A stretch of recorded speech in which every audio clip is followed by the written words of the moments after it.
નમસ્કાર, હું છું જયેશ. પુરાણ છે આપણું પ્રમાણ અને શાસ્ત્ર આપણા સહમત થવાનું કારણ, છતાં પણ ઉઠે છે સવાલ, આવું કેમ? અને આજનો પ્રશ્ન એ છે કે આખરે જે વિવિધ કથાઓ કરવામાં આવી રહી છે, શું કથાઓનું આયોજન ન કરીએ તો ન ચાલે? અને તેની જ સુંદર મજાની વાત કરવા માટે આપણી સાથે જોડાયા છે જાણીતા કથાકાર રામેશ્વર બાપુ હરિયાણી. બાપુ, આપનું ખૂબ ખૂબ સ્વાગત છે. જય શ્રી રામ. આપ વ્યાસપીઠ પર બેસીને ઘણી બધી કથાઓ કરો છો, પણ ઘણીવાર એવી ચર્ચા પણ ઉઠે છે કે આખરે આ બધી કથાઓની જરૂર શું છે?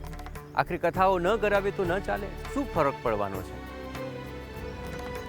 તો આદિ અનાદિથી થતી આવી છે. ભગવાન વેદવ્યાસજીથી લઈ સુખદેવજીથી લઈ વાલ્મીકી કે પછી સનત કુમારો જે છે, આ તો આદિ છે. દેવર્ષિ નારદે પણ આ સંકેતો કર્યા છે અને કથા ન કરાવી વાત તો દૂરની રહી, દેવર્ષિ નારદે પણ સનત કુમારો પાસે કથા કરાવી છે. એટલે કથા સમાજને પથ બતાવે છે, કથા સમાજને સત્યનું દર્શન કરાવે છે, કથા સમાજને મૂલ્યનું દર્શન કરાવે છે. અને બીજું તો કથા માણસને જીવતા શીખવે છે, કથા માણસને સમાજનો વ્યવહાર શીખવે છે. અને ખાસ કરીને કથાનો ઊંધો શબ્દ કરશો ને એટલે થાક શબ્દ થાય છે. કથા અને થાક મારા તમારા જીવનમાં અત્યારે જે કલિયુગમાં અશાંતિ છે, અથવા તો આપણને ચારેય તરફ જ્યાં નજર કરીએ ત્યાં આમ અશાંતિનો ભાસ થઈ રહ્યો છે, એ અશાંતિની જગ્યાએ કથા મને તમને શાંતિ પ્રદાન કરે છે. હા, કથા વહેંચાવી જોઈએ, વેચાવી ના જોઈએ. આજે જે કથાના રૂપ બદલાયા છે, ઢંગ બદલાયા છે, સારી વાત છે, ભૌતિક સુવિધામાં કથા થાય છે, પણ એવી ઘેલસા ના હોવી જોઈએ કે કથા કરાવવાથી મને આટલું ફળ મળશે, આટલું ફળ મળશે. કથા ફળ કેટલું આપે છે એ તો શાસ્ત્ર પ્રૂફ છે, પણ મને એટલી ખબર છે કે કથાથી સમાજને ઘણી બધી પ્રેરણા મળે છે અને રસ્તો મળે છે, અને સાથે સાથે સત્યનું દર્શન થાય છે અને માણસ પાયો પરમ વિશ્રામ, તુલસીદાસજી કહે છે કે શાંતિની અનુભૂતિ કરી શકે છે. એટલે કથાઓ થવી જ જોઈએ. આપને બહુ થોડો અઘરો પ્રશ્ન પૂછ્યો તમે મને કે કથા ન કરાવીએ તો શું ચાલે? એટલે કથા કરાવવાની હોતી નથી ને તો કથા કરવાની નથી હોતી.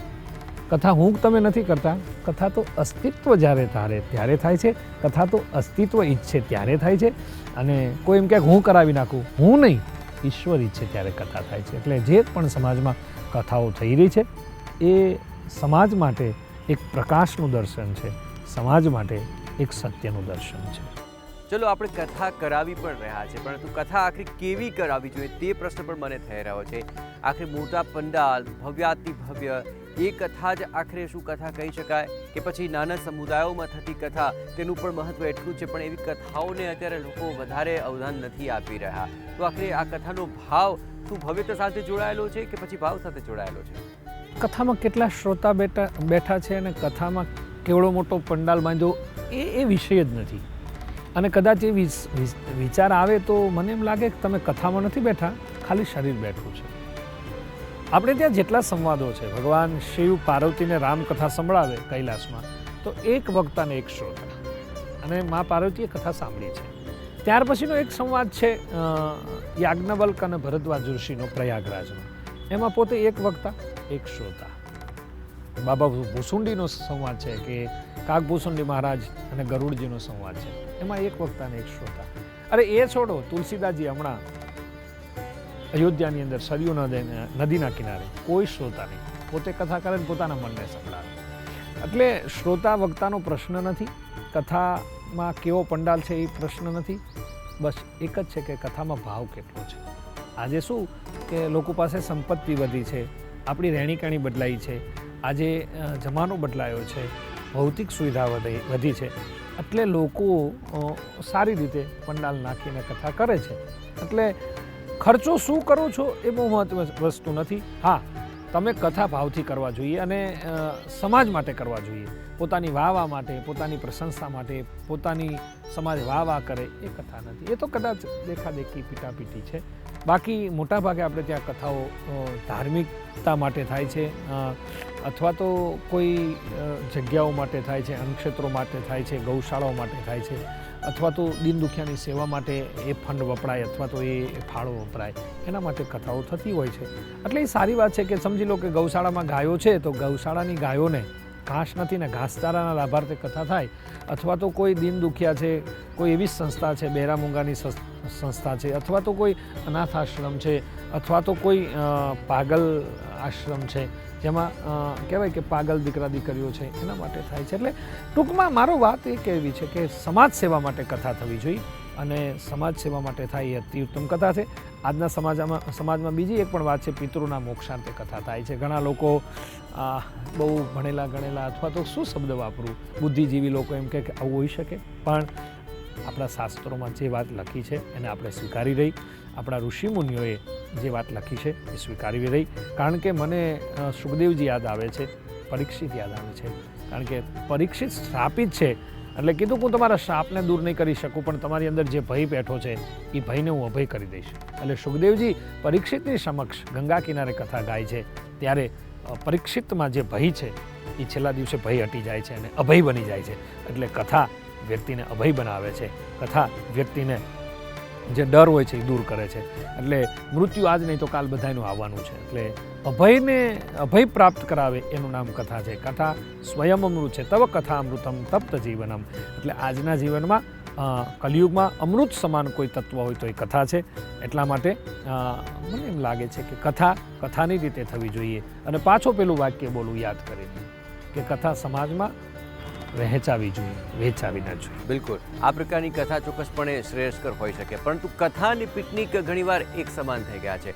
લોકો તીર્થસ્થાનોમાં કથા કરાવે, સારી વાત છે, પરંતુ એ જ તીર્થસ્થાનમાં કથાની સાથોસાથ તેઓ પિકનિક માણવા અથવા તેમના ખાનપાન અને પોશાકમાં પણ જે આખરે વધારે પડતો ભપકો આવી જાય છે. શું આ પ્રકારની કથા, પિકનિક સાથેની કથા થવી જોઈએ ખરી? સારી વાત છે. હું તો આને જરાય પિકનિક સાથે લોકો કથા સાંભળી મહત્વની વસ્તુ છે. હું એમ કહું છું કે વસ્ત્રને જોશો જ નહીં. આ પ્રસંગે ગુણવંત શાહજીને યાદ કરું, પછી ગાંધી બાપુને કહેતા હતા, ગાંધી બાપુ કહેતા કે વસ્ત્રોને વિચારને જુઓ.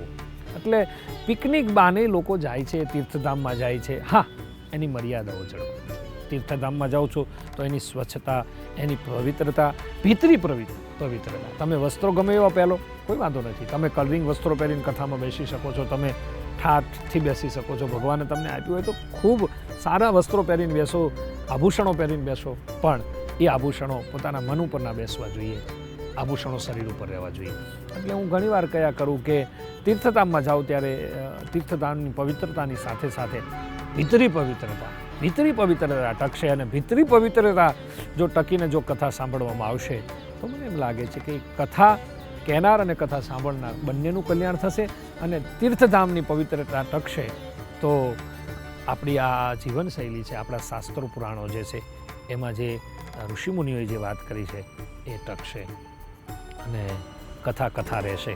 બાકી તો આપ જે વાત કરો છો, આપ જે પ્રશ્ન પૂછી રહ્યા છો એ આપના દર્શનના પ્રશ્નો છે, અને આપ એમાં સાચાઈ છો, ખોટાઈ નથી, હું સ્વીકારું છું. પણ હું ફરી કહું છું કે આ જે સમાજ છે, કલયુગ છે, બધા પાસાઓ અસર કરતા હોય છે, પણ સાત્વિક લોકો જે છે એ ખરેખર મર્યાદાથી અને મર્યાદા સાથે સત્યની કથા સ્વીકાર કરતા હોય છે.